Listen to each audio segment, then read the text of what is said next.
In 1893, the city of Chicago was the center of the world.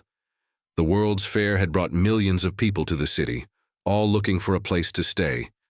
And right on the corner of 63rd and Wallace, a man named Dr. H. Holmes was waiting for them. He had built a massive 3-story hotel that the locals called the Castle. It was beautiful on the outside, but inside it was a literal labyrinth of nightmares. There were doors that opened into brick walls, stairways that led to nowhere, and rooms that were completely soundproof. Most people who checked into the castle were never seen again. H. Holmes, often called America's first serial killer, was a pharmacist who arrived in Chicago, took over a drugstore, and began buying nearby lots to build his infamous hotel. To keep the secret of the building's layout, Holmes fired his construction crews every few weeks. He claimed they were doing bad work, but the reality was that he didn't want a single person, other than himself, to know the full floor plan.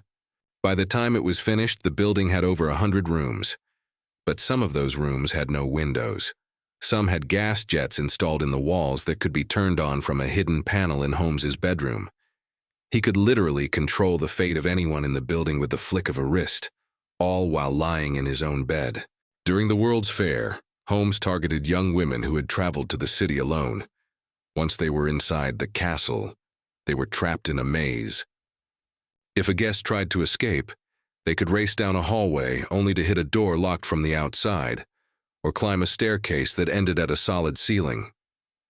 Holmes had built a dummy elevator and secret chutes dropping from the upper floors straight to the basement, where police later found an acid vat, a massive kiln, and a dissecting table. He would often clean the remains of his victims and sell their skeletons to medical schools for a high price. Holmes's greed eventually ended him. He and his partner, Ben Pittezel, planned a massive insurance scam. They'd fake Pittezel's death using a look-alike cadaver and split the $10,000 payout. Instead, Holmes waited for Pittezel to fall asleep, killed him with chloroform, and set the body on fire to fake a lab accident. He then convinced Pittezel's wife that her husband was alive in South America and persuaded her to let him take 3 of their children to reunite with him, children who were never seen again.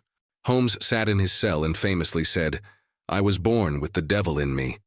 I could not help the fact that I was a murderer, no more than the poet can help the inspiration to sing." Shortly after Holmes was executed, the murder castle mysteriously burned to the ground.